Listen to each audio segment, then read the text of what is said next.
Al Límite, con Fernando Soria.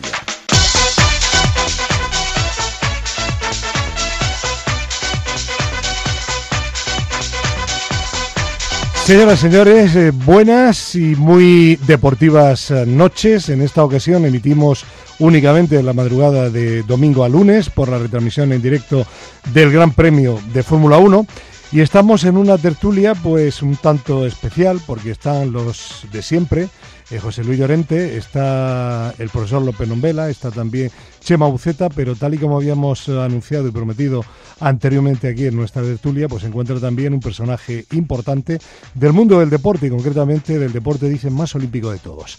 Pero en primer lugar vamos a saludar al profesor López Nombela. Profesor, buenos días, hombre. ¿Cómo que buenos días? Esto no son buenas días, noches. Ay. Es que uno sigue pensando en la mañana, claro. Que desde las 12 ya son buenos días, sí, pero profesor. es que... Buenas noches, Buenas profesor. noches. Bueno, casi días, pero buenas noches. Bueno, madrugadas, hombre. Madrugada. La 1 de la madrugada no es tampoco... Es una hora estupenda, ¿no? Claro. Sobre todo para la radio, ¿no le parece? Claro que sí. Bueno, ¿y está usted sorprendido del quórum que tenemos hoy en el estudio, No, o no? hombre, distintos personajes. Una figura de baloncesto. Aquella otra figura no sé quién es, pero creo que de baloncesto también. Sí. Claro, aquí hay gente... Bueno, No de baloncesto, no. No. Profesor, está usted No será de la pértiga. desactualizado. Algo eso hay. Bueno. Profesor, usted de fútbol bien, ¿no? Pero Claro, por eso digo que yo lo único Vale. que sé es fútbol. vale. Yo Llorente, ¿qué tal? Buenas noches, hombre. Buenas tardes, digo buenas noches. Buenas noches, Lo que usted ¿qué tal? quiera. Tú sabes que tú puedes decir ¿Cómo estamos? lo que quiera. Señor Buceta, ¿qué tal? Buenas noches. Buenas noches. ¿Hoy nos puede escuchar su perro o no? Ya está durmiendo el perro. Bien. Como puedes comprender a estas horas, el perro ya duerme. Bueno, Nombela, tenemos al presidente de la Federación Española de Atletismo, que fue campeón durante muchísimos años y récord de España de triple salto. Bueno, Anda, eso con la pértiga es para Casi, arriba y el casi, triple sí. para adelante. uno es en... Hubiera rematado los córneres. Raúl hubiera rematado los córneres que no. Hombre. O sea, por eso yo creí que era de Me río yo de baloncesto. Sergio Ramos Ya, con Raúl. ya. Raúl Chapado, ¿qué tal? Buenas noches, hombre. Buenas noches. Bienvenido, gracias a tu tertulia al límite de Radio Marca, y es un placer tenerte, primero porque nos conocemos desde hace bastante tiempo y en segundo lugar porque eres el presidente de la Federación Olímpica por excelencia. Bueno, uno de los deportes olímpicos siempre es verdad que ha sido el que más presencia ha tenido de deportistas y quizá más relevancia mediática, pero los Juegos Olímpicos, si tienen la grandeza, es porque son muchos los deportes que se compiten a la vez, no solo uno. Bueno, yo no sé si será o no, pero lo cierto es que la persona que te acompaña, que es el que nos comenta cada sábado en Al Límite, en el programa de sábado, la jornada, la agenda de atletismo, siempre dice el deporte olímpico. Don Gerardo Cebrián, ¿qué tal? Buenas noches. Muy buenas noches. Bienvenido también a la tertulia. Muchas gracias. ¿El deporte por excelencia olímpico o no? Yo creo que sí. Sí, ¿no? Yo creo que es el gran deporte olímpico. ¿Y el nuevo presidente qué tal? Pues fantástico. Ahora que no está aquí en el estudio, ¿no? No, hacía falta una renovación, ¿no? En la Federación Española de Atletismo. Eran 28 años de presidente con Odriozola, que son muchos años. También significó mucho para el atletismo español y para la Federación su presencia, pero yo creo que llegó la hora del cambio y bueno, yo soy el jefe de prensa de la Federación, yo obviamente estoy muy contento. Sí, pero antes le has llevado casi la contraria, la has rectificado, porque ha dicho, bueno, no sé si el deporte más olímpico, y tú has dicho claramente que sí. Bueno, Raúl es No he dicho eso, ¿eh? bastante más prudente que yo. He dicho que no es el único deporte. Ya. Que precisamente los juegos se construyen de otros deportes alrededor El deporte de un solo olímpico evento. por excelencia, hombre, ya sé que hay otros como la natación y la gimnasia. Incluso el baloncesto, yo. Incluso el baloncesto es un deporte muy olímpico, es cierto, que está en el programa olímpico desde hace mucho tiempo. Pero bueno, yo creo que la esencia de los juegos está en el atletismo, y en el atletismo empezaron allí en la antigua Grecia, ¿no? Y las especialidades que hoy vemos son réplicas de aquellos Juegos Olímpicos primitivos, ¿no? Y yo creo que también es la esencia del deporte, y yo por eso soy un apasionado del atletismo, porque en él podemos ver el deporte en su base, en su máxima expresión, y podemos ver ahí a los hombres que encarnan el Citius Altius Fortius, ¿no? Y en fin, pues yo creo que no admite discusión, ¿eh? Lo que pasa es que Raúl, aparte de una Soy muy persona... generoso. Bueno, muy es generoso. prudente, es diplomático. pero estamos de acuerdo todos en diplomático, esto, ¿eh? Vale. Una persona. Bueno, yo Hasta el profe está de acuerdo. aviso, no pregunto más. Saludo, eso sí, a Iñaki Serrano, nuestro técnico favorito en la noche de hoy también, y nuestra guapísima Irene Justres, que está hoy fenomenal, ¿verdad? Eso de la noche le sienta bien, ¿verdad, Buceta? Sí, la verdad es que sí, la verdad es Yo- que le va yo bien. no, la yo noche. la veo como Siempre está bien, ¿eh? no- Pero- Yo la veo siempre bien, pero Yo hoy por la veo noche nunca la mejor, había por visto, noche la verdad. mejor, sí. Y también saludo a José Vicente Delfa, que hoy ha querido venir para saludar a Gerardo Cebrián, que es compañero suyo en el programa del sábado, y al presidente. Bueno, yo como digo me callo, y ahora como introducción, que Buceta y Llorente, bueno, ¿qué opináis, qué pensáis de la llegada de Raúl Chapado? Decir todo lo que habéis dicho cuando él no estaba aquí en la tertulia. No, yo estoy encantado. ¿Sí? Sí, yo estoy encantado porque me parece que es una savia nueva para el atletismo y también de rebote para todas el resto de las federaciones, ¿no? Está entrando gente nueva, Garbajosa, por ejemplo, en baloncesto. Yo creo que Raúl tiene, aparte de mucha experiencia que tuvo en las pistas, pues tiene mucha experiencia en la gestión. Es una persona inteligente, imaginativa, generosa. Es alguien, no, lo digo de corazón, y además yo estuve hablando con él mucho mientras estaba presentando su candidatura a la presidencia, y podías ver exactamente lo que es él. O sea, él quería mejorar el atletismo, pero no tenía absolutamente ninguna ambición de ocupar el puesto. Luego le han elegido porque los atletas le conocen muy bien, y yo creo que también los atletas confían mucho en él. Yo tengo la suerte de convivir mucho con atletas, de hablar mucho con ellos, y bueno, y de momento están muy contentos, y yo creo que lo van a seguir estando. No sé, Chema, tú que también No, le conoces. suscribo tus palabras. No le conozco tanto como tú, aunque le conozco cuando era atleta de hace muchísimos años, pero creo que es bueno que los exdeportistas ocupen los puestos directivos. ¿Necesitaba psicólogo como deportista No, eso Chapado, es no? tiempos pasados. Todo el mundo. Lo pero que tuve. diga él. Bueno, yo trabajé con Pablo del Río, que son los psicólogos que estaban en el CSD y siguen estando. Y de hecho, quizá Chema no se acuerde, pero estuve dando una ponencia en su máster en la UNED, cuando era deportista, Buceta. a explicar mis experiencias. No he dicho que no me acordara, yo no he dicho que no me acordara. He dicho que quizá no se Por acordase, eso. cómo estáis de meticulosos, ¿eh? No os acogéis ahí al verbo estrictamente, ¿no? Con la parte olímpica y también con pero, esta. Le gusta pinchar. Y me invitó a Fernando. compartir con él una jornada que yo pudiese compartir con sus alumnos, Sí, señor. Sí, señor. una especie de diálogo y de lo que era la experiencia. ¿Mejor profesor, tertuliano o psicólogo, Buceta? Yo soy yo soy hace muchísimos años, porque ya me voy haciendo muy mayor, yo lo he visto como entrenador primero. Fue lo que realmente le vi siendo seleccionador del equipo de baloncesto femenino, que estaba entonces. El equipo se concentraba durante años, ¿te acuerdas? Sí, El sí. banco exterior, y jugaba a la liga femenina, jugaban en Pozuelo, y coincidíamos allí. un en la amigo residencia común que del tenemos, Álvaro Burrell y yo, pues los fines de semana nos íbamos a ver a la selección femenina porque nos gustaba el baloncesto. Yo vengo del baloncesto y primero lo conocí como entrenador. Claro, apasionado. por eso Nombela no estaba del todo desencaminado. Claro, decía que había alguien del baloncesto. Claro. Yo por la altura. Bueno, un tema que comentamos aquí siempre, bueno, tú ahora dices, apunta lo que quieras, pero siempre decimos aquí que qué pasa con el atletismo español, que ahora parece que sí, que viene esa vía nueva, pero que ha habido como una transición demasiado larga, ¿no? ¿Es eso lo que habéis comentado? ¿Lo he expresado bien o no? Bueno, yo creo que se ha visto claramente que ahora pues parece que hay una renovación en este Campeonato de Europa último que ha habido. Por lo menos es verdad que es el Campeonato de Europa Indoor, no es el Campeonato del Mundo ni los Juegos Olímpicos, pero parece que hay efectivamente otro impulso, ¿no? Y en ese sentido, ya que hablas de lo psicológico, pues tengo entendido que la federación anterior, que siempre ha contado con psicólogos, la propia federación deshizo el servicio de psicología, y quizá por falta de presupuesto, pero yo espero que tú lo vuelvas a poner.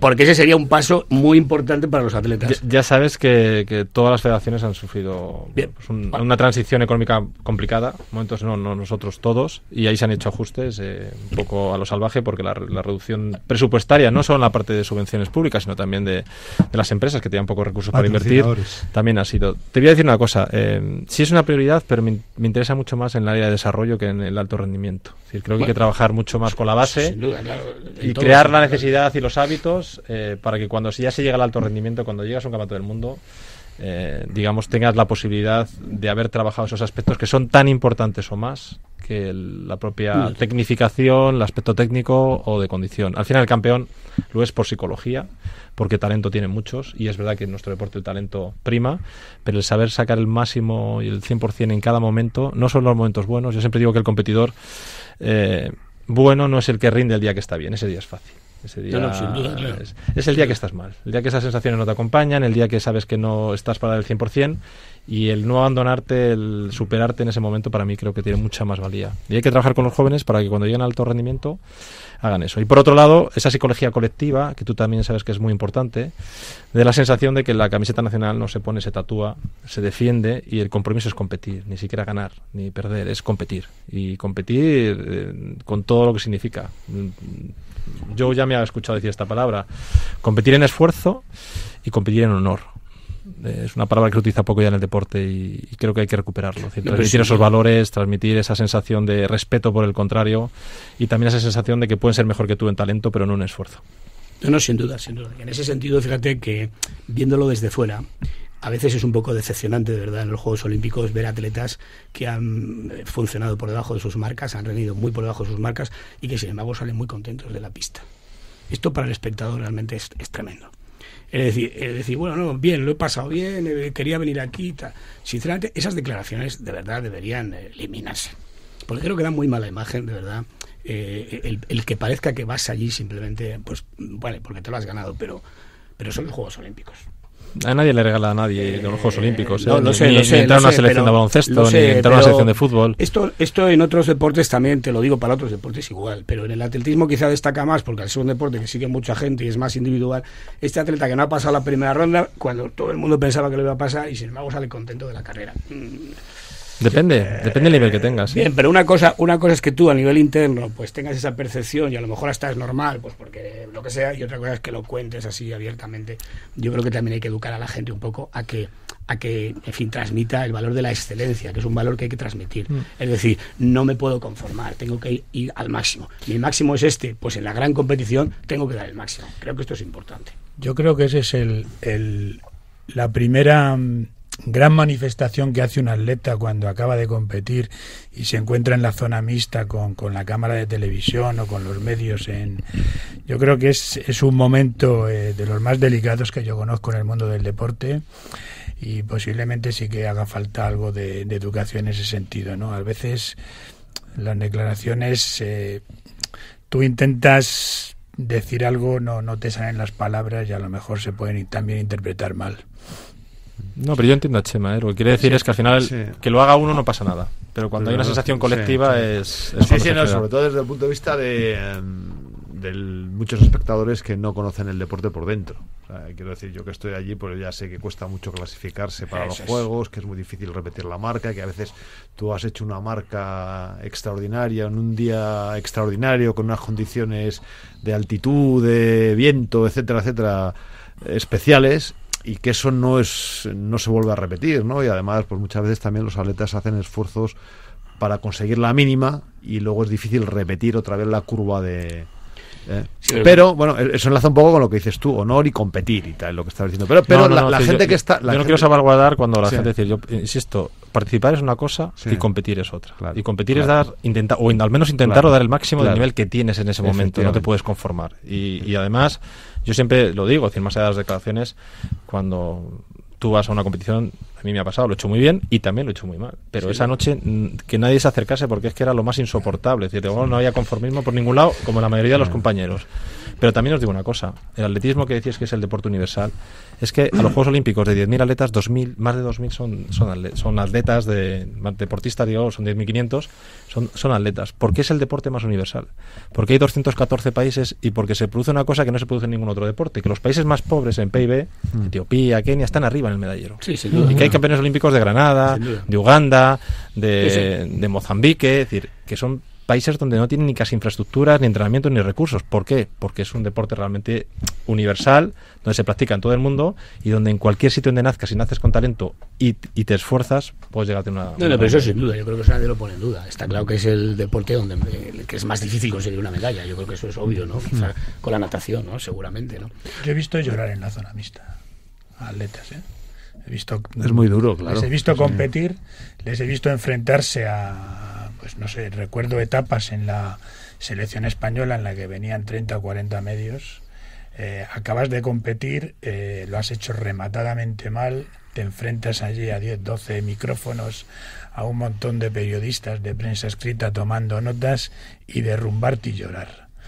Y yo creo que es de los momentos más duros que yo he vivido en el deporte. Totalmente de acuerdo. Bueno, y me consta que el atleta que lo ha hecho mal, pues efectivamente cuando luego se queda solo en su habitación, pues lo pasa fatal. Sí, además, y además a lo mejor lleva meses para recuperarse de ese fracaso que he tenido. Estamos hablando de grandes deportistas, claro. Incluso que han sido en algunos casos campeones de Europa, subcampeones del mundo y bueno, hacerme una seña como jefe de prensa de la federación y interpretar que me está diciendo sácame de aquí como puedas, y bueno, ya al final terminas, se marcha solo y déjame y ponerse a llorar. Yo eso lo he vivido en...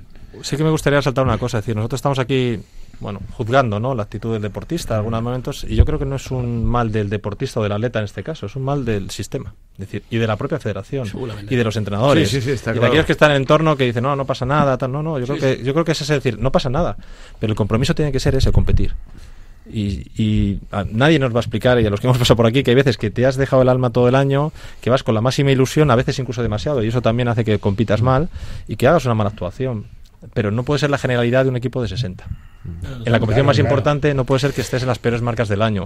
1, 2, 3, 7, sí, pero no 60. Y fíjate, por ejemplo, que de los comentarios que habéis hecho de los Juegos Olímpicos, que habéis estado los dos comentándolos, que han estado muy interesantes, por cierto, pues a veces ha parecido como que justificabais un poco gente que llega en baja forma, en mal momento, que se ha lesionado. Te estoy mirando paisado.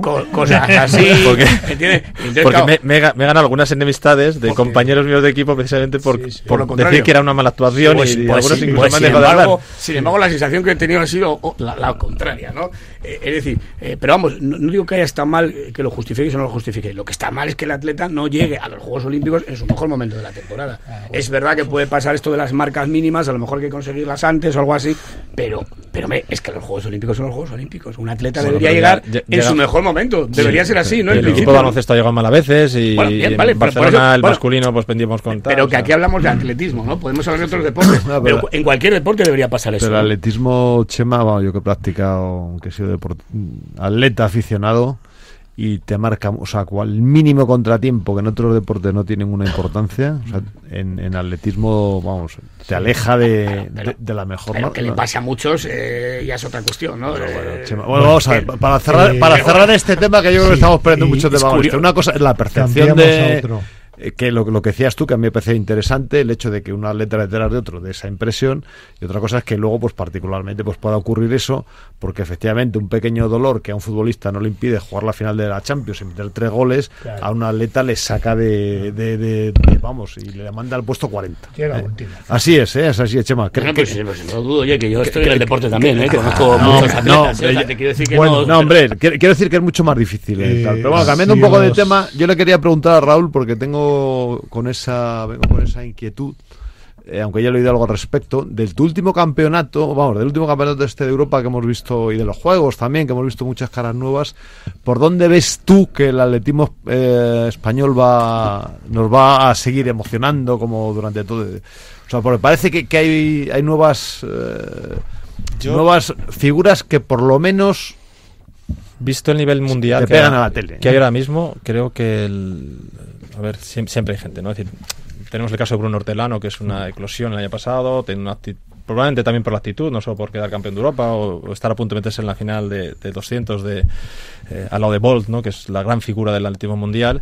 Pero fíjate, yo creo que tenemos mucho más recorrido en el atletismo femenino, que lleva un poquito menos de desarrollo que el nivel que hay ahora mismo. Es decir, porque si tú miras del 400 para arriba, te da vértigo mirar la cantidad de atletas del continente africano que está a un nivel, además con las nacionalizaciones, que hay más países con mucho más. Si miras para abajo, está la velocidad, y también la genética marca muchísimo, y sobre todo los países norteamericanos, caribeños, son los que están marcando ahora mismo la tendencia, ¿no? Entonces te quedan las pruebas técnicas, y ahí, bueno, la bajada, ¿no?, del rendimiento del equipo ruso es importante, pero no solo nosotros. Es decir, cuando ves eso, yo voy a Italia y me da pánico. Es que Italia, que siempre nos ha sacado en el medallero, en las posiciones, en los Juegos Olímpicos, en los últimos Juegos Olímpicos no ha sacado ni una sola medalla. Pero es que hace 15 días en Belgrado ha sacado una, y el atleta que la ha sacado, que además de triple salto y especialidad, con el cual competí yo, tiene 40 años. Sí. Fabrizio Donato. Es decir, es que estamos en esa crisis. Y Francia, que tiene un equipazo, porque con atletas de la Guayana Francesa, el norte de África, le cuesta sacar 3 o 4 medallas con un atletismo potentísimo. Y Alemania, que era la gran referencia, a día de hoy se mantiene por los lanzamientos. Está muy repartido. Pero yo no te preguntaba. Yo no te pregunto. No, sí, iba a concretar ahora. Por eso sí. Yo creo sinceramente que hay. El atletismo femenino español tiene especialmente lanzamientos, aunque parezca lo contrario. Es un campo a explorar todavía, a trabajar mucho. La parte de saltos, Ruth Beatty ahora mismo es la única campeona olímpica que tenemos, y por supuesto la marcha siempre ha sido, ¿no? Pero eso no quiere decir que dejes de trabajar el resto de eventos. Lo que tenemos que tener claro es cuáles son nuestros objetivos. Entonces, por ejemplo, ¿cuándo vamos a tener buenos lanzadores? En los lanzamientos, ¿cuándo vamos a ser buenos? Hombre, España. No estamos tan mal, como decía aquel, ¿no? Hombre, bueno, hemos tenido a Manolo Martínez, que ha sido campeón del mundo. Hemos tenido Mario Pestano, que está entre los mejores del mundo, aunque es verdad que es de la alta competición, y mira que lo trabajó psicológicamente, pero nunca tuvo una gran actuación de romper el nivel que tenía. Un lanzador de 70 metros, que es muy pocos en el mundo lo han lanzado. Mercedes Chilla ha sido medallista a nivel europeo. Y ahora, sin embargo, por ejemplo, en peso no tenemos a Manolo Martínez, pero tenemos un nivel medio muy superior a cuando estaba Manolo. O sea, Manolo ha dejado un gran legado. Él sigue ahí involucrado, ¿no? Como sí, ha sido responsable es el responsable ahora mismo de lanzamientos y entrenador de Úrsula Ruiz. Sí. Bueno, yo puedo hablar ya que ya termina. Por ejemplo, a mí me llama, no sé si ahí tenemos algún vivero. Tú has hablado de esto, pero bueno, por ejemplo, en Cuatro Vallas es una prueba bastante abierta, y de hecho tenemos a Sergio que estuvo fantástico en batiendo el récord de Alonso Valero. Sí, estuvo impresionante, ¿no? Yo no sé si tiene recorrido. O por ejemplo, Polonia tiene una gran escuela en 800, igual que la teníamos nosotros en 1500. No sé si hay que en cuanto a récords y en los mítines, pues los que más corren son los que más corren, pero en los grandes campeonatos las carreras son más tácticas, y podemos, en fin, podríamos rascar algo, o por lo menos tener finalistas, o tal. Es que últimamente no tenemos. Bueno, hombre, la actuación de España en los últimos Juegos Olímpicos ha sido muy buena, ¿eh? Es decir, teníamos 3 opciones de medallas reales, y falló probablemente el más seguro, que era Miguel Ángel López, y ganamos 2 medallas, una de oro y una de plata. Sí. Yo os he dicho que... Profesor, venga. No, pues yo de lo que he hablado he recogido algo que me alegra mucho, que además es un atleta y lo piensa así, y que es así. Se me ha quedado que es muy importante, te he querido entender, que el apoyo en la formación es más importante que luego cuando llegas al nivel que tengas que llegar, que ahí ya no te hace falta todo ese apoyo, te hace falta en lo que le has dicho a Buceta, porque Buceta ha estado conmigo en la escuela y ha visto la forma, pero que me ha ayudado también a decir cómo hay que apoyar a las madres, a los padres. ¿Es verdad o mentira lo que dice? Sí. Está bueno. Y esto para mí es muy importante, y tiene usted mi voto. Bueno, dicho eso, a mí en la línea de lo que estáis hablando quería hacer una pregunta, porque efectivamente Raúl Chapado ha hablado de trabajar sobre todo en la base para atraer a gente al atletismo. La percepción que hay, y aquí se ha comentado antaño en la tertulia al límite de Radio Marca desde hace bastante tiempo, no ya por Bucete, obviamente, sino también por otros tertulianos, Carlos Bernardos, Fernando Gutiérrez, etcétera, de que da la sensación, no sé si es verdad o no, de que hay mucha gente, muchos jóvenes, mujeres y chicos, que hacen el atletismo de carrera, de las carreras populares, pero dedicarse al atletismo profesional, de que es complicado atraer a la gente para que llegue y para que se sacrifique, porque es un deporte sacrificado y donde muy pocos ganan realmente dinero. ¿Es una percepción cierta o estamos equivocados? Perdona, los jóvenes a las carreras populares no se dedican. A las carreras populares nos dedicamos los veteranos. Porque no ves un joven, jamás en una carrera popular. A ver. Bien, dicho esto, perdón, ¿eh? No, claro. A ver, voy a apelar un poco, decir, nunca... Yo creo que estamos en un momento especial. Nunca hemos tenido tantos niños que se acerquen a las escuelas y las asociaciones deportivas y a los clubes para hacer atletismo. Nunca. Y lo digo como padre, porque mis hijos son de categorías menores y vas a la pista y hay 2.000 niños, 3.000 niños, y compiten. ¿En atletismo si no compites? No, en varias. Ellos sí. Jóvenes compiten en varias. Y entonces lo que digo es, en un lado estamos en un momento privilegiado, que además tenemos que seguir trabajando y potenciando. Antes, en nuestra época, Joe, tú eres un poquito más mayor que yo, un rato. La formación atlética se daba en los colegios, porque era la base fundamental del resto de los deportes, como bien has dicho. Y ahora no. Ahora hay otra serie de ofertas en la educación, de otro tipo de deportes, tan interesantes como el atletismo, aunque quizá no tan formativos en la actividad física, y se había abandonado un poco, y ese es nuestro trabajo. ¿Qué está pasando? Que tenemos un gran volumen en categorías menores, pero hay un momento que llega el abandono, especialmente en mujeres, que es entre los 16 y 20 años. Ahí es donde nosotros estamos perdiendo, digamos, mucho talento, pues precisamente porque a lo mejor lo que decías tú, es decir, nosotros tenemos que asumir que a día de hoy el atletismo es un deporte amateur, donde hay algunos atletas que son profesionales. No somos un deporte profesional y dudo mucho que se vaya a ser, por mucho que trabajemos. Y lo que tenemos que trabajar es, como en la natación, en aquellos atletas, chicos y chicas que tienen un gran talento y que además se van a dedicar, y un compromiso por llegar a la élite que no todo el mundo lo tiene, que es lo que hablábamos un poco, la parte psicológica. A esos son los que tenemos que apoyar, porque son el reflejo para que los que vienen detrás. Si no hay grandes deportistas, no hay donde mirarse. Y cuando la juventud no tiene donde mirarse, es difícil engancharlos. Y por otro lado está ese movimiento popular que bien decías tú, que a día de hoy casi 2.800.000 personas en España durante un año corren al menos una prueba. Está haciendo que los padres que han empezado tarde, se han incorporado tarde, quieran que sus hijos practiquen este deporte de forma más segura y los inscriben a las escuelas, y ya de paso se quedan y están las escuelas de padres que también están llevando. No, eso es muy interesante, ese planteamiento. Y luego, si miras eso, tenemos otro movimiento que probablemente no tiene ningún otro deporte, que es lo que llamamos el atletismo máster o veterano, donde ahora mueve casi mucho más que lo que es el atletismo senior. Es decir, hace poco se ha celebrado aquí en Madrid el Campeonato de España de pista cubierta, ha habido 1.200 inscritos. Pero es que a nivel mundial vamos a organizar en Málaga el año que viene el Campeonato del Mundo, y van a ir casi 8.000 atletas.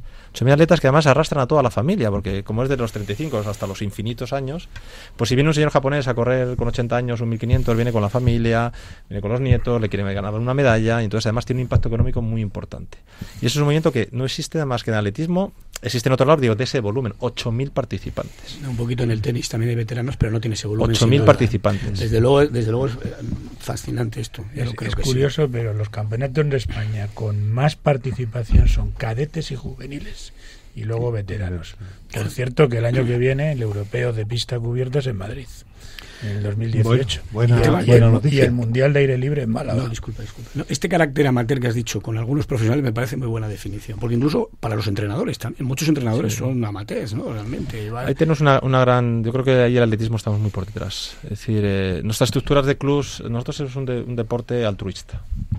En mi humilde opinión, demasiado altruista a nivel de entrenadores. Es decir, en todas las actividades, hace 10 o 12 años, llegabas a tus hijos y pagabas por una actividad. El atletismo era gratis. O se paga lo mínimo. Siempre además con el miedo de que si cobramos algo no van a venir. Y yo creo que los entrenadores españoles están muy bien formados. Dedican mucho tiempo y muchos años a formarse, como en otros deportes, y tienen que poner en valor eso. Y además tienen que poner en valor una cosa que no se pone, que también es la experiencia y el prestigio, porque al final van a las escuelas y casi el que sale de la escuela de entrenadores cobra lo mismo que el que lleva muchos años entrenando a grandes deportistas, ¿no? Y yo creo que ahí esa profesionalización de los clubes en cuanto a servicios de actividad física, tenemos que fijarnos en cómo funciona la natación, en cómo funciona el baloncesto. Una de mis hijas hace baloncesto, pago más por el baloncesto, pero tengo que decir que honestamente recibo mejores servicios del baloncesto como padre que lo recibo a día de hoy del atletismo como estructura de club. Igual enseñándolo desde pequeños, pues en baloncesto desde pequeños, desde que entren en cualquier escuela o en cualquier club de colegio o en el equipo del colegio, los padres pagamos religiosamente. Y aparte lo que pasaba antes. Cosa que no pasaba antes, que también se ha aprendido a hacer con el tiempo. Y de ahí se nutren los entrenadores. Claro. Si no son pseudo profesionales o dedicación parcial profesionales, algunos del total, y de ahí salen. Y yo creo que el atletismo tiene que trabajar ese tema también en la parte de entrenadores, porque si no, ninguna federación, ningún club va a poder sostener exclusivamente si no es con los servicios particulares. No, hablando además es un poco de costumbre. Nosotros también en baloncesto, yo hablo un poco del caso que más conozco, se paga bastante, porque luego en los partidos tienes que pagar a los árbitros y tienes que pagar a las mesas, a los auxiliares o a las auxiliares de mesa, y todas las semanas. Y en algunos casos el campo también. En algunos casos, yo creo que en atletismo no hay tanta actividad semanal y tal, con lo cual sin duda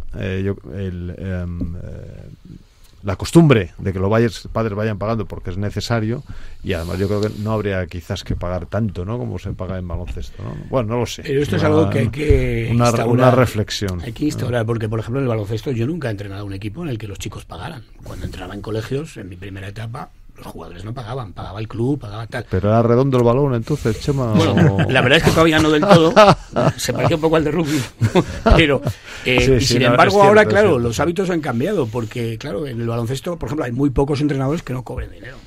incluso en el entrenador de un colegio, a lo mejor gana, no sé, 150 euros, pero ya gana algo, ¿no? 200, 500. Es decir, que ese es un paso a dar, y sobre todo ahora que empieza a haber escuelas buenas de atletismo, como estáis diciendo, quizá hay que... Es que es fundamental, paso, ¿no? Que la gente un buen maestro no tiene es una precio. prestación de servicios, como un profesor de música, un profesor de inglés, otro tipo. Están prescribiendo Y deporte, que es mucho más importante yo que tener diría, campeones. Yo diría, y aquí está el profesor López Nombela, que el éxito del fútbol español, aunque solo hayamos ganado un mundial... Ya estamos con el pero fútbol, Fernando, que estamos hablando de atletismo, deja el fútbol, es que tú aprovechas cualquier momento para meter la cuña del fútbol. Admiradísimo, un buen maestro no tiene precio. Admiradísimo, permíteme, lo que voy a decir del tema del fútbol, que lo sabe perfectamente el profesor, de que todos los entrenadores que están en cualquier equipo de escuela cobran.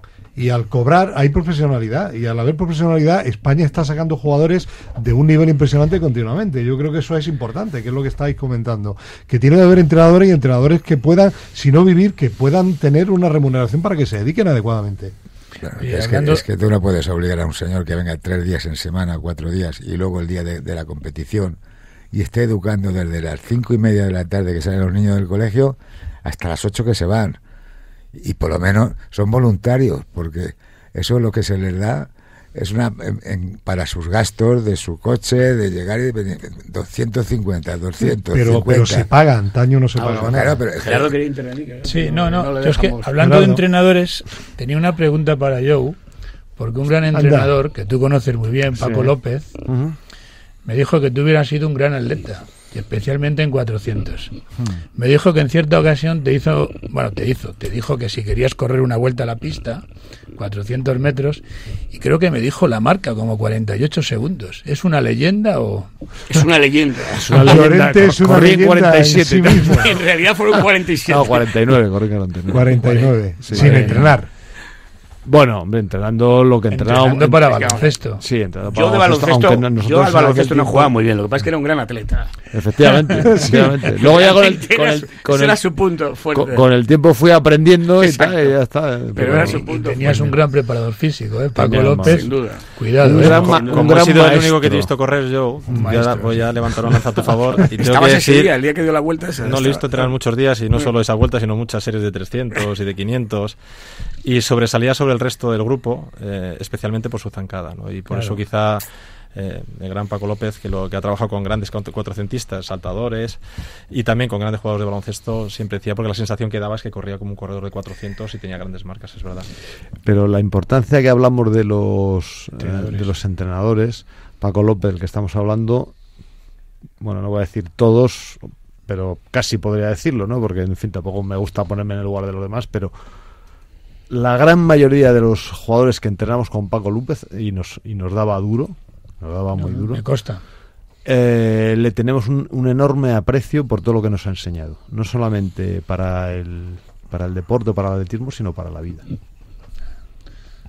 Y es fundamental. Mira, los entrenadores de atletismo en los años 70-80 trajeron al baloncesto precisamente un espíritu muy interesante, ¿no? de renovación, de efectivamente de darse cuenta de la importancia que tenía lo físico, de autoconocimiento, de responsabilidad individual, que era algo que faltaba en el baloncesto. Sí. Creo que esto los entrenadores de atletismo aportaron muchísimo, porque el jugador aprendió que no bastaba con las indicaciones colectivas que daba el entrenador, sino que también tenía que ser responsable de su propio entrenamiento. No sé si estás de acuerdo, ¿no? Pero vamos, y en esto Paco o Bernardino Lombao, otra gente que ha estado ahí y tal, realmente aportaron muchísimo.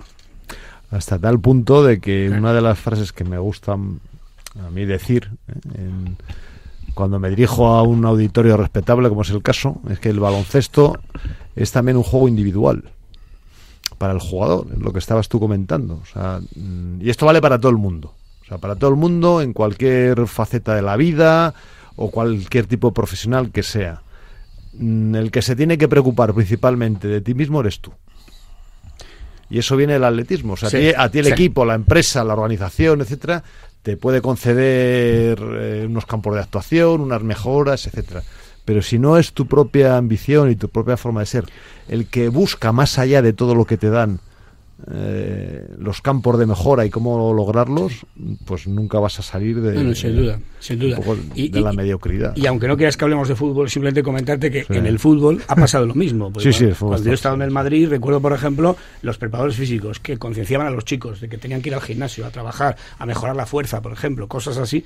Era la gente que venía del atletismo. Bueno, permitir a Raúl y a Gerardo que hablen, porque llevamos un tiempo que están de oyentes. Pero yo quería decir una cosa. Es que realmente tenemos una tertulia muy interesante. Claro, sí. Vamos a ver, decía, de esto del deporte femenino que decís, del 16 a 20 años que se pierden las chicas, esto me recuerda que pasaba lo mismo en el baloncesto cuando yo empezaba, en el baloncesto femenino. Y sigue pasando. Bueno, pero ahora es verdad que, claro, ¿por qué hay jugadoras de baloncesto o de otros deportes que están más tiempo? Porque hay dinero, claro, porque hay una profesionalización mayor. Entonces, la chica que destaca con 18 o 19 años ve que puede tener un cierto futuro si sigue ahí al pie del cañón, pues hasta los 30 años o 30 y tantos años. ¿Sabes? Eso es una de las razones. Y la otra es que el atletismo es un deporte muy cruel en el alto rendimiento.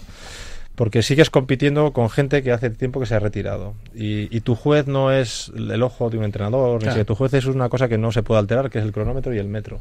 Y te sitúa realmente donde estás. Tú puedes ser campeón de España, pero tu nivel es el que es. Y cuando no ves una proyección de llegar a ciertos niveles, pues oye, la vida está como está. Y también tienen objetivos, quizá las mujeres a veces más claros que los hombres, y optan por su vida académica, por su vida profesional, y dejar a un segundo plano la parte... Entonces, tenemos que trabajar de alguna manera... primero para no hacer como una centrifugadora de que aquello que no tiene un super talento lo expulsamos, y ahí me voy mucho siempre al deporte universitario. Es decir, yo creo que el gran mal que tiene el deporte en España, no el deporte de alto nivel, porque yo creo que la estructura que tiene Estados Unidos es para Estados Unidos, que es un país con una singularidad. Yo prefiero el asociacionismo deportivo que hay aquí, los clubes, cómo trabajan con la cantera, cuántos equipos hay por cada uno de los clubes de todas las categorías, y no solo uno en una universidad concreta. Pero sí es verdad que llegas a la universidad y no tienes la oportunidad de, si no eres un gran atleta y ya tienes el club o tienes la selección española, de practicar a tu nivel ese deporte. Y pasa en el atletismo y en muchos deportes. Entonces, el fútbol, el baloncesto, el deporte de equipo lo han solventado con las ligas municipales, con algún tipo de cosas, pero el atletismo no tiene eso. Entonces ya o tienes una mínima o ya no vas a este campeonato. Al campeonato de España, o tienes una mínima o ya no vas al campeonato del mundo. O sea, ya no es una lección de que alguien pueda decir, creo que estás preparado y lo vas a hacer bien allí, sino que ya tienes un... ¿Y tiene eso solución? Yo creo que sí, es decir, evidentemente, a ver, el abandono en el deporte femenino a día de hoy, y no aquí, yo llevo muchos años estudiando cómo trabajan esta metodología, por ejemplo en Canadá, que es uno de los países que más trabaja, no solo a nivel de deportistas, también de entrenadoras, también abandonan antes las entrenadoras, cómo vienen trabajando y han reducido mucho ese nivel de abandono, pero sigue siendo, incluso en países muy avanzados que han invertido mucho dinero, por encima el abandono de la mujer, por circunstancias también biológicas, ¿no? Muchas de ellas deciden ser madres y luego deciden no volver o no incorporarse otra vez, y es, vamos, no solo lícito, es muy agradable porque así nos perpetuamos todos en la humanidad, y es verdad que se da esta circunstancia, ¿no? Pero también nuestra obligación de las instituciones, de las entidades, es trabajar porque además lo más importante, insisto, ya no es tener campeonas o campeones, sino es que la sociedad sea más sana y sea mejor, y el deporte es un instrumento perfecto para eso. Bien, pero si vamos, eso está bien, pero si vamos un poco a lo que sería la élite, esas corredoras o lanzadoras o saltadoras de 16 a 20 años que pueden tener un futuro, pues hay que intentar buscar un poco, pues eso, etapas a lo mejor que puedan ir cubriendo, que no se retiren, porque a lo mejor si estuvieran más tiempo pues podrían progresar más. Y en ese sentido veo que es muy bueno, que veo que ahora hay muchos atletas que además estudian, por ejemplo. Claro. Creo que eso es muy bueno. Ese salto... o tenemos una atleta con 38 años, mujer, que es campeona olímpica. Bueno, eso es un ejemplo importante, claro, de que la gente... Para que la gente avance. Porque curiosamente la fisiología de la mujer permite probablemente estar más tiempo en el deporte. Y estamos viendo el caso de Nuria, que tiene 40 años, está ahí, el caso de Ruth Beitia, y nosotros cada vez, es verdad, hemos mejorado muchísimo. Es decir, nosotros hemos tenido la primera mujer, si no recuerdo mal, olímpica, fue Carmen Valero, 72 a 76, creo 72, y hasta el 84, que fueron 2 mujeres más, Isabel Mozún y... Iciar Martínez. No, Iciar no fue, velocista, que ahora se me ha ido el nombre. Teresa Rioné. Muchas gracias. Teresa no volvieron, Rioné, y ahora, sin embargo, el equipo tiene mucha paridad. Incluso a veces los resultados del equipo femenino son superiores al del equipo masculino y se están sosteniendo, no solo en el atletismo, digo, en el propio equipo olímpico, ¿no? Y vemos como hemos tenido 4 campeonas olímpicas este mismo verano y solo 3 campeones olímpicos a nivel masculino, ¿no? Y creo que es importante. O sea, se está trabajando bien y la sociedad, también los cambios sociales están influyendo mucho. Pero es verdad que todavía hay muchas chicas con grandes posibilidades que por lo que sea, pues en un momento dado, 17, 18 años, deciden abandonar la práctica deportiva. ¿Y por qué no no lo promocionan más?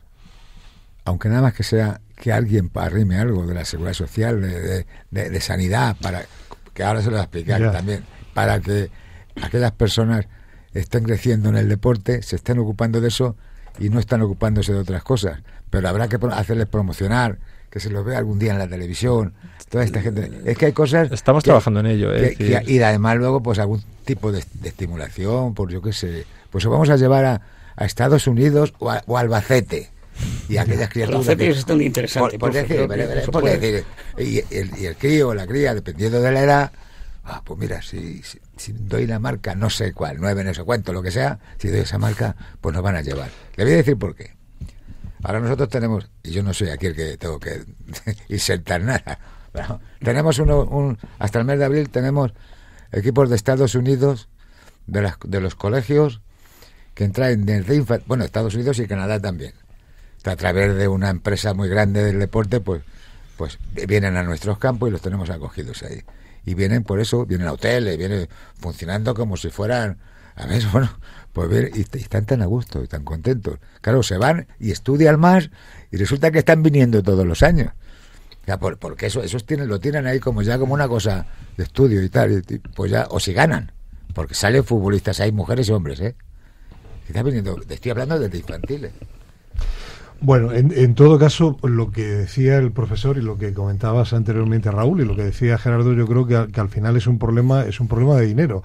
Si el deporte tiene la posibilidad de que la persona que lo practica tiene o gana mucho dinero para luego jubilarse, como los deportes superprofesionales, o puede tener luego una continuidad, hay más posibilidad de que siga. Entonces, en esa línea mi pregunta es, si aumentamos el número de escuelas de atletismo, lo que habláis anteriormente, y eso además conlleva cierta profesionalización de que el que está en una escuela, entrenador o entrenadora, pueda vivir algún día de eso, puede ser una salida para que haya más gente que diga, bueno, yo como atleta no voy a ganar muchísimo dinero, pero luego tengo la otra posibilidad de dedicarme al deporte que me gusta y de vivir de ello. Pero es que nuestro deporte ya está pasando. Y si analizamos, y Gerardo es un experto, porque le gusta mucho hacer este tipo de análisis, cuando coges el equipo nacional, y no solo en chicas sino en chicos, y el 75% tiene un título universitario. Sí.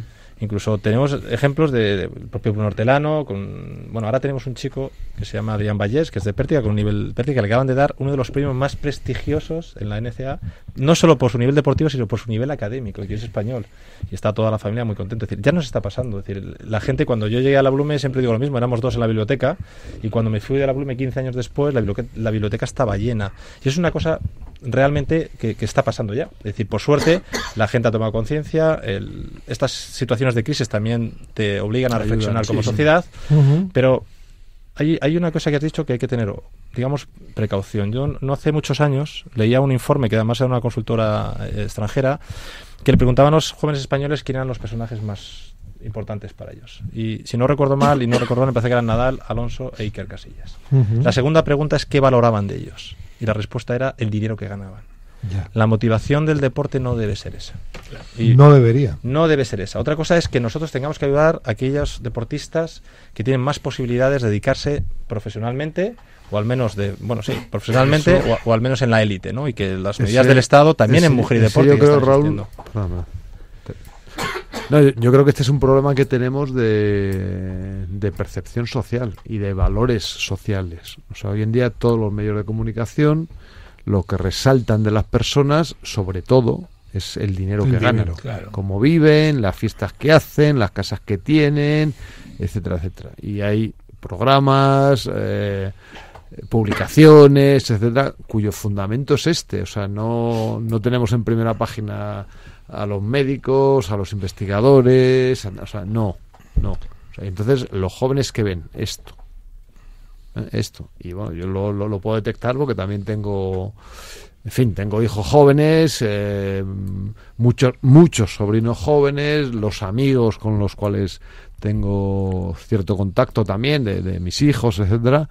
Y bueno, pues eso es lo que, y ahora además con los medios, con las redes sociales, es que todos son noticias, claro, de este estilo. Claro, pero por eso es bueno destacar a Ruth Beitia, por ejemplo, o a este chico que está en Estados Unidos, que estudia al mismo tiempo que corre. Es decir, yo creo que estos son los ejemplos que hay que destacar muchísimo en el deporte, para que los jóvenes se fijen en ellos. Y ahí, en torno al mea culpa, hay una responsabilidad clara de medios de comunicación que tenemos también que difundir a personas que no ganan tanto dinero en su deporte, pero que son auténticos campeones, como ese caso de Rupeitia. Pero aparte de Rupeitia, seguro que hay otros y otras que no han salido porque no han sido medalla de oro olímpica, ¿no? Claro, mira, tenemos por ejemplo a Beatriz Pascual, marchadora, finalista olímpica, tiene 3 carreras. Tenemos en el equipo de cross, que ha ido al último europeo de cross, tenemos 3 licenciadas en medicina. Es que si empezamos a hablar del nivel de estudios de la selección española de atletismo, es que es mayor que su nivel deportivo, es espectacular. Pero eso, por ejemplo, tú que hablas por la televisión, pues son cosas que yo creo que es bueno que destaques, y de vez en cuando lo haces, y además creo que es muy bueno eso. Claro, porque el que está viendo al atleta competir y de pronto oye este comentario, pues te llama la atención. Tiene un impacto para bien.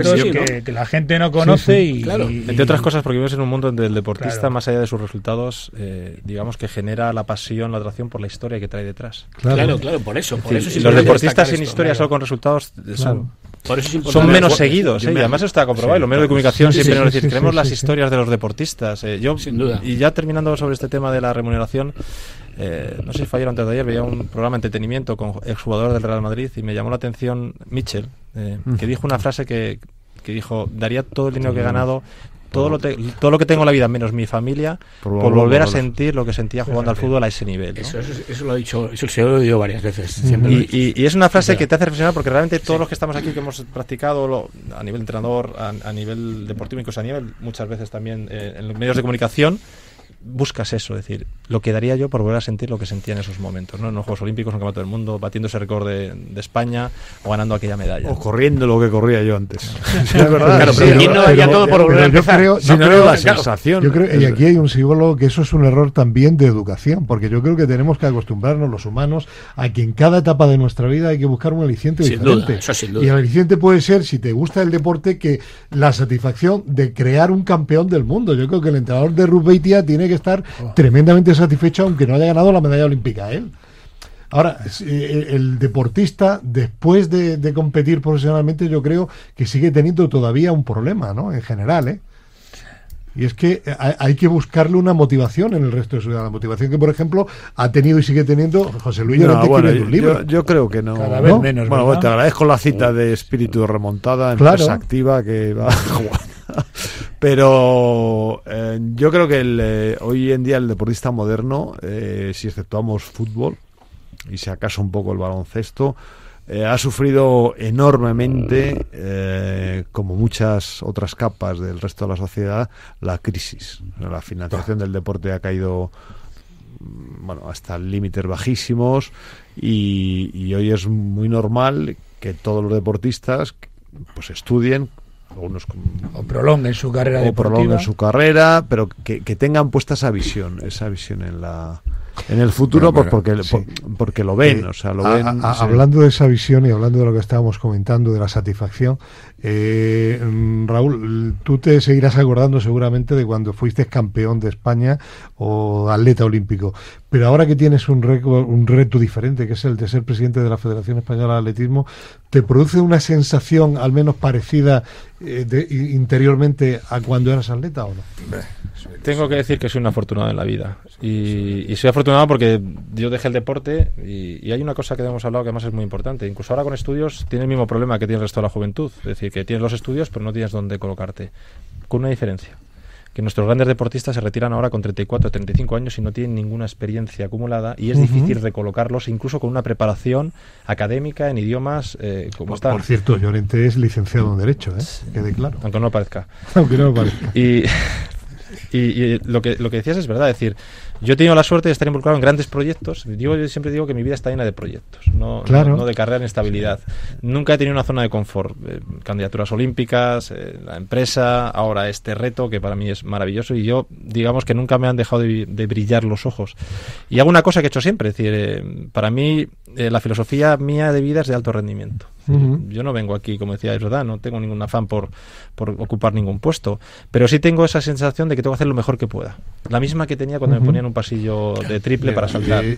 Esa es la sensación. Y cuando terminas, si lo has conseguido o no lo has conseguido, yo creo que no te puedes reprochar nunca es no hice todo lo que pude por conseguir esto. Ya sea en un pasillo, en un pasillo, en una cancha o en una responsabilidad. Yo no sé si la satisfacción es la misma o no, pero aquí está Buceta. Llorente, cuando ha escrito el libro, cuando he venido aquí a la radio a hablar, cuando he venido a promocionarlo, yo lo he visto a Llorente con una ilusión como cuando era jugador. ¿O no es así? Pues no sé si lo has visto. ¿Tú eres psicólogo? Será verdad, si tú lo has visto, si lo has visto tú. Pero tú eres el doctor en psicología. Es psicólogo, pero no es adivino. Llorente, sinceramente. No, vamos a ver. Es diferente, pero... No, yo creo que no hay nada tan emocionante como el deporte, vamos. Yo es un poco... sí. Es un poco lo que he vivido, pero sí puedes encontrar otras cosas que son muy emocionantes, muy emocionantes en las cuales puedes orientar las energías de tu vida. Yo coincido mucho con Raúl. Yo repaso ahora mi biografía y he hecho pues una gran cantidad de cosas en mi vida, pero muchísimas, como Chema. O sea, Chema es una persona lo que le queda ya de cierta edad, pero que sigue manteniendo el mismo nivel de a mí me sorprende mucho porque es que parece incansable, ¿no? Y siempre está con proyectos nuevos y siempre tiene ideas en la cabeza y esas cosas son las que te hacen seguir. Bien, pero también te digo que puedes llegar a ilusionarte por todo y efectivamente pues yo soy así, pero no hay nada como estar en la arena deportiva. No, pero al final... Es decir, como deportista o como entrenador en mi caso. Es decir, el estar ahí... Hombre, ser el protagonista siempre es mejor. Es incomparable con ser un intelectual pero del deporte. Hay que reciclarse, ¿no? Y hay que adaptarse a cada pero da igual. Hay que ilusionarse con cualquier proyecto. Claro, pero da igual porque... Es una cosa, pues ilusiónate con eso, ¿entiendes? Evidentemente, pero la emoción que tiene... Y vosotros habéis estado ahí, el estar ahí al pie del cañón... El profe cuando era seleccionador nacional de Honduras. No es sustituto. Pero fíjate, pero bueno, pero no sé si lo ves así. Sí, pero la gente que no ha vivido eso no puede comparar, entonces claro. le da... Porque en el fondo yo me lo he pasado muy bien, fíjate, yo me lo paso tan bien en las carreras estas que hago en Laponia de esquí de fondo, que por cierto me voy la semana que viene otra vez. Siento cuando jugaba con los veteranos y todavía tenía la capacidad de jugar casi tan bien como jugaba antes o sea, son emociones que, hombre, naturalmente... Es que es la clave, es que el deporte es eso. Claro. Son emociones, son sentimientos y son pasiones. Estés donde estés involucrado en el deporte. Lo puedes trasladar, porque es verdad, es decir, cuando tú eres el protagonista, lo que te juegas, lo que sufres, lo que ves... Pero yo también, no sé si recuerdo alguna vez que me emocionado tanto en una pista... Nunca, de luego físicamente como me emocioné como viendo ganar a Ruth Beatty a la medalla en directo. Bueno, claro. Rompí a llorar como un niño. Yo nunca he llorado en el deporte, es decir, ni cuando yo ganaba, es decir, lo sentía con un orgullo tremendo, pero la sensación que tenía viendo ganar a mi compañera, la que había luchado, la que se había superado después de Londres, al ejemplo que era para todo el mundo, y ver a una española por primera vez en una pista de atletismo, no en otros deportes, ganar una medalla olímpica de oro, porque habíamos tenido el bronce de María Vasco, para mí fue una sensación de romperme de emoción. Y no lo recuerdo eso como deportista, con lo cual digo, no, es mejor, claro que es mejor. Hombre, porque es tu tú vida. No sé si mejor, más intenso, ¿no? Pero cuando tú compites, Raúl, tú no puedes dejarte llevar por todas esas emociones. Claro, tienes que controlarlo. Te tienes que controlar, pero cuando tú la estás viendo y estar viendo a ella y sabes lo difícil que es, porque tú has hecho lo mismo que ella, aunque no has llegado tan alto, te estás metiendo en su papel, y estás sufriendo y viviendo y saltando con ella, pero no tienes ese freno puesto del que decía Chema, porque tú no tienes ninguna responsabilidad. Claro. Y claro, llega un momento que cuando consigue la medalla, pues igual, a mí me pasa igual, también se me pone la piel de gallina, pero vamos, no voy a decir ya, por supuesto, con la selección de baloncesto, pero también con la de atletismo, con la mayoría... Mi mujer siempre se reía porque yo lloré un día que el Guadix de tercera división eliminó al Valencia. De Granada, Guadix. Y decía mi mujer, pero ¿a ti qué te importa el Guadix? Y digo, pues no me importa nada, coño, pero un equipo de tercera división que elimina a uno de primera es una heroicidad, y por eso lloraba. Claro. Y siempre me lo recuerdan. Pero... lo que confesaba por cierto, y corrígeme, psicólogo, hablábamos anteriormente de la emoción que se siente cuando se está en la cancha como deportista. Yo creo que eso tiene muy directa relación con algo que el deportista, cuando está en edad de ser deportista, no valora suficientemente, que tú puedes ser magistrado, juez, economista, entrenador durante toda tu vida, pero la alta competición únicamente la tienes durante un tiempo y luego no la puedes recuperar, puesto que termina tu etapa, tu faceta de esplendor físico, ¿no? Y yo creo que eso es algo que no se valora adecuadamente, ¿no? De que eso sí que tiene un fin. Bueno, es que la mía no ha terminado todavía, ¿no? Claro, lo interesante aquí Hombre, tenemos, tú no te has retirado oficialmente. No, pero lo interesante cierto aquí es. tenemos dos buenos ejemplos, es precisamente, es decir, ¿qué diferencia entre una persona que ha pasado por el deporte y otra que no ha pasado? Pues hombre, puede haber varias cosas, pero una de ellas es eso, el haber tenido ese espíritu de superación, de buscar la excelencia, de vivir la emoción. Y no solo los deportistas, las personas que estamos en el deporte, en otras posiciones, ¿no? Bien, eso se puede trasladar a otros aspectos. Entonces realmente el deportista una vez que termina, habría que trasladarlos. Una vez que termina, pues podría realmente trasladar todo eso a otras facetas, entusiasmándose con otros proyectos, con otras cosas, como aquí estamos hablando. Ahora, para algunos no es fácil hacerlo, y precisamente ahí también el deportista necesita ayuda, alguien que les pueda ayudar a orientarle, tal, en fin. A reencontrar ese entusiasmo, esa emoción. En eso me parece que está la federación. Yo creo que eso es muy importante. Y antes de acabar, porque no sé sí, si vas a acabar ya, quedan 4 minutos y no hay nada más. Hoy toda la tertulia dedicada al atletismo. Yo quiero decir una cosa, que estamos aquí con Venga. atletismo. Es muy triste que desaparezcan las pistas de atletismo para que haya más localidades en los campos de fútbol. Todas las veces lo digo esto y es lamentable. Por ejemplo, lo que ha pasado con la Cartuja, perdón, no con la Cartuja, con la Peineta, me parece lamentable. Bueno, eso ha desaparecido el estadio entero. O sea, que Madrid hable de ser una ciudad olímpica y que no tenga un estadio de atletismo. Lo vamos a tener. Esto lo digo muchas veces. Habrá me parece lamentable. Vallehermoso ya está aprobado. Pero un estadio... Será 10.000 espectadores. ¿De cuánto? 10.000. No valdrá para hacer un gran campeonato a nivel mundial, pero sí que es una instalación que necesita Madrid para hacer un meeting, para hacer un campeonato de España. Que no tiene... si alguna vez queremos de nuevo hacer Juegos Olímpicos, no tenemos. Bueno, ahí hay dos cosas. Por un lado es una batalla perdida, no solo en España, sino a nivel mundial, porque el fútbol, que es un espectáculo, aparte de un deporte, es un espectáculo, reclama el estar más cerca de vivir esa experiencia mucho más cerca de los jugadores, como le pasa en Santiago Bernabéu y en otros deportes, y es lógico que ellos quieran buscarlo y tienen más poder ahora mismo, incluso mediático, para este tipo de cosas, y también en la parte política. Y por otro lado está, es decir, ¿qué hacemos para construir instalaciones que sean viables y que no sean... Tú lo has dicho, la Cartuja. La Cartuja se ha hecho y está ahí. Lo que dice Llorente. Entonces, los requerimientos técnicos para unos Juegos Olímpicos, para un campeonato del mundo, son muy altos, pero luego darle viabilidad a una pista de atletismo de 60.000 espectadores... Bueno, no lo tiene. Pero la pena es que no jueguen los equipos. Y creo que la tecnología... ¿Por qué no se podría celebrar una prueba olímpica en un estadio de 10.000 personas cuando en realidad la televisión lo lleva todo el mundo? Bueno, pues es una cosa que está, creo que el propio movimiento olímpico se está replanteando después de los últimos acontecimientos. Pero yo creo que la tecnología en la construcción nos va a superar esto. Es decir, tener instalaciones adecuadas a lo que es la demanda de la ciudad, de cada deporte, y en un momento dado un gran estadio de fútbol, temporalmente poderlo construir una pista, como se ha hecho ya en pista cubierta y también en aire libre, y para esos 16 días de gloria o esos 9 en un campeonato del mundo, poderlo utilizar y desmontarlo. Luego, pero lo que es importante es tener esa pista de 10.000, porque Madrid no tenía ni eso.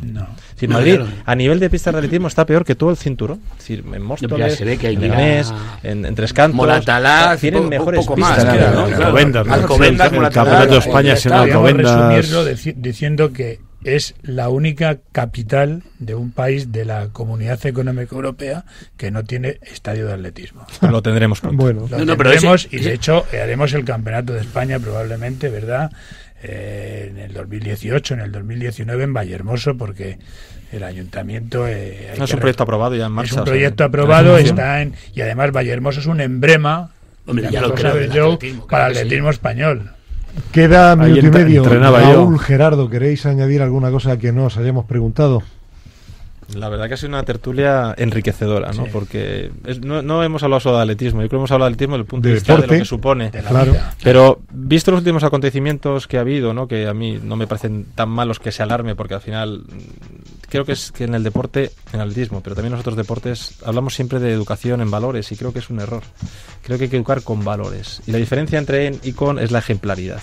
Los niños aprenden por ejemplaridad. Nuestros deportistas deben ser ejemplares y de ahí van a aprender. Los malos comportamientos, ya sea una cancha de fútbol, ya sea una pista de atletismo, deben ser erradicados precisamente por esto. Y los propios entrenadores, que lo hacen casi todos, y los padres, y por supuesto los dirigentes, deben ser los primeros, junto con los deportistas, en darse. Mira, el mundo del fútbol se ha puesto ahora, como le han llovido muchas críticas, a defender y que el fútbol no. El fútbol tiene mucha responsabilidad con todo lo que pasa, precisamente por todo lo que hemos comentado muchas veces, el reglamento, cómo se aplica, el ejemplo de los jugadores, la falta de respeto al árbitro, etcétera, etcétera, y todo eso se traslada a las gradas y todo eso se permite desde la primera división hasta y luego pasa lo que pasa. Bueno, que no hay tiempo para más, que agradecer la presencia en esta tertulia límite nocturna de Raúl Chapado, presidente de la Federación Española de Atletismo, de Gerardo Cebrián, compañero nuestro los sábados en Al Límite y jefe de prensa de la Federación, por supuesto que de José Luis Llorente, que ha estado hoy en el estudio con Chema Buceta, del queridísimo y honorable, muy docto profesor López Nombela. Gracias también a nuestro técnico favorito Iñaki Serrano, a Irene Ilustres, a José Vicente Delfa y en definitiva a todos los oyentes de Radio Marca y de Al Límite. Muchísimas gracias y hasta siempre, porque esta tertulia será siempre vuestra y de la gente del deporte.